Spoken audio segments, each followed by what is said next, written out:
Hello, welcome back to my YouTube channel. ഇന്ന് ഞാൻ വന്നിട്ടുള്ളത് 0 to 6 month പ്രായമുള്ള ബേബി ആയിട്ട് നമ്മൾ പുറത്ത് പോകുമ്പോൾ ഒരു 2-3 മണിക്കൂർ നേരത്തേക്കുള്ള ഷോപ്പിങ്ങോ അല്ലെങ്കിൽ ഡോക്ടറെ കാണാൻ വേണ്ടിയിട്ട് പോകുമ്പോഴോ ഒരു ഹാഫ് ഡേയോ അങ്ങനെയൊക്കെ പോകുമ്പോൾ നമുക്ക് കുട്ടിക്ക് എന്തൊക്കെ സാധനങ്ങളാണ് ഒരു ബാഗിൽ കരുതുക എന്നുള്ള വീഡിയോയുമായിട്ടാണ് വന്നിട്ടുള്ളത്. അപ്പോൾ ബേബി ആയിട്ട് നമ്മൾ പുറത്ത് പോകുമ്പോൾ ഒരു ബാഗ് തന്നെയാണ് നമുക്ക് നിർബന്ധമായിട്ട് വേണ്ടത്. അപ്പോൾ ഇത് ഞാൻ പുറത്തുനിന്ന് കടയിൽ നിന്ന് വാങ്ങിയിട്ടുള്ളൊരു ബാഗാണ്.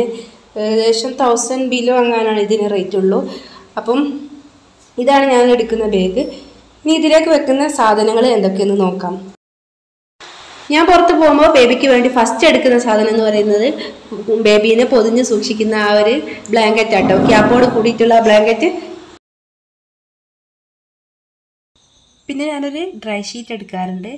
ബേബിക്ക് ഡയപ്പർ ചേഞ്ച് ചെയ്യണമെന്നൊക്കെ വെക്കുമ്പോൾ നമുക്ക് ആ ഡ്രൈ ഷീറ്റിൽ കിടത്തിയിട്ട് ബേബിയെ ഡയപ്പർ ചേഞ്ച് ചെയ്യുക. അതുപോലെ തന്നെ ആ ഒരു സമയത്ത് ബേബി ഒക്കെ ചെയ്താൽ ഡ്രൈ ഷീറ്റ് ആണെങ്കിൽ പെട്ടെന്ന് തന്നെ ഒലിച്ച് പോവാതെ ആ ഒരു ഡ്രൈ ഷീറ്റ് തന്നെ കുടിച്ച് നിൽക്കും കേട്ടോ ഒക്കെ. പിന്നെ നമ്മളെ ദേഹത്തും ആവില്ല, നമ്മുടെ ഡ്രസ്സിലൊന്നും ആവില്ല. പിന്നെ സാധാ ഷീറ്റാകുമ്പോൾ ചിലപ്പോൾ അത് ഒലിച്ച് നമ്മളെ ഡ്രസ്സിലേക്കൊക്കെ ആവാൻ ചാൻസ് ഉണ്ട്. അതുകൊണ്ട് ഡ്രൈ ഷീറ്റാണ് കൂടുതലൊന്നും കംഫർട്ടബിളായിട്ട് എനിക്ക് തോന്നിയിട്ടുള്ളത്. പിന്നെ ബേബീനെ ക്ലീൻ ചെയ്യാൻ വേണ്ടിയിട്ടുള്ള ഒരു വെറ്റ് വൈപ്പ് എടുക്കുന്നത് നന്നായിരിക്കും. അതുപോലെ തന്നെ ബേബീനെ ഏതെങ്കിലും ഒരു ബോഡി ലോഷന് നമ്മൾ ഏതാണോ ഉപയോഗിക്കുന്നത് ആ ഒരു ബോഡി ലോഷനും എടുക്കുന്നത് നന്നായിരിക്കും കേട്ടോ. പിന്നെ ബേബിക്ക് ഫീഡ് ചെയ്തതിന് ശേഷം മുഖമൊക്കെ ഒന്ന് വൃത്തിയാക്കി കൊടുക്കാൻ ചെറിയൊരു ടവൽ വെക്കാറുണ്ട്.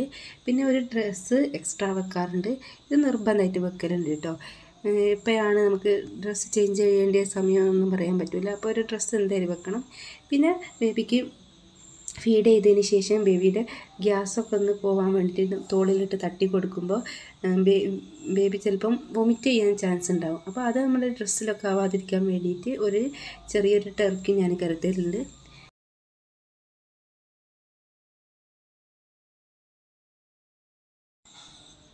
പിന്നെ കുറച്ച് ടിഷ്യൂ കയ്യിൽ കരുതാറുണ്ട്. പെട്ടെന്ന് എന്തെങ്കിലും ആവശ്യം വന്നാലോ എന്ന് വിചാരിച്ചിട്ട് അങ്ങനെ വെക്കുന്നതാണ് ഈ ഒരു ടിഷ്യൂ. പിന്നെ ഡയപ്പേഴ്സ് വെക്കാറുണ്ട്. ഡയപ്പർ നമുക്ക് ആവശ്യത്തിനനുസരിച്ചുള്ളത് തന്നെ വെക്കട്ടോ. ഒരു ഡയപ്പർ എന്തായാലും ഞാൻ എക്സ്ട്രാ വെക്കാറുണ്ട് കേട്ടോ. പിന്നെ ഒരു കാലി കവർ വെക്കാറുണ്ട്. അതെന്തിനെന്ന് വെച്ചാൽ ഇപ്പോൾ ഡയപ്പറൊക്കെ ചേഞ്ച് ചെയ്തതിന് ശേഷം നമുക്ക് ആ ഡയപ്പർ ചില സ്ഥലങ്ങളിലൊന്നും ഡിസ്പോസ് ചെയ്യാൻ പറ്റാറില്ല. അപ്പോൾ അത് ഡിസ്പോസ് ചെയ്യാൻ വേണ്ടിയിട്ട് ഒരു കവർ ഇതുപോലെ ബാഗിൽ വെച്ചാൽ അത് നമുക്ക് അതിലിട്ട് വെച്ചിട്ട് വീട്ടിൽ വന്നിട്ട് ഡിസ്പോസ് ചെയ്യാമല്ലോ എന്ന് വിചാരിച്ച് അങ്ങനെ ഒരു കവർ വെക്കാറുണ്ട്. ഇനി നമുക്ക് വേറെ എന്തെങ്കിലും ആവശ്യം ഉണ്ടെങ്കിലും എടുക്കുകയും ചെയ്യാമല്ലോ. ആ ഒരു സൗകര്യത്തിന് വേണ്ടിയിട്ട് ഇങ്ങനെ ഒരു കവർ വെക്കാറുണ്ട്. പിന്നെ എനിക്ക് ഇതിലേക്ക് ആഡ് ചെയ്യണമെന്ന് തോന്നിയിട്ടുള്ളതെന്ന് പറഞ്ഞാൽ 0 to 6 month വരെയുള്ള ബേബി ആയിരിക്കും അവർക്ക് ബ്രസ്റ്റ് ഫീഡ് മാത്രമാണ് കിട്ടുന്നത്. അപ്പോൾ അത് എപ്പോഴാണ് അവർക്ക് വേണ്ടിയെന്ന് വെച്ചാൽ നമുക്ക് കൊടുക്കാൻ പറ്റണം. അപ്പോൾ ഒരു പബ്ലിക് പ്ലേസിൽ നിന്നൊക്കെ നമുക്ക് ഫീഡ് ചെയ്യണമെന്ന് വെച്ചാൽ ഒരു നഴ്സിംഗ് കവർ ഉണ്ടെങ്കിൽ നന്നായിരിക്കും. അതുപോലെ തന്നെ നമ്മളിപ്പോൾ ഹോസ്പിറ്റലിലേക്കാണ് പോകുന്നതെന്ന് വെച്ചാൽ കുട്ടിയുടെ പഴയ ഷീറ്റൊക്കെ ഉണ്ടെങ്കിൽ എടുക്കുന്നത് നന്നായി. ഇനി നിങ്ങൾ എന്തെങ്കിലും എക്സ്ട്രാ വെക്കുന്നുണ്ടെങ്കിൽ ഒന്ന് കമൻറ്റ് ചെയ്യട്ടോ. അപ്പോൾ ഈ വീഡിയോ എല്ലാവർക്കും ഇഷ്ടമായിരിക്കുമെന്ന് വിചാരിക്കുന്നു. വീണ്ടും കാണുന്നത് വരേക്കും ബൈ.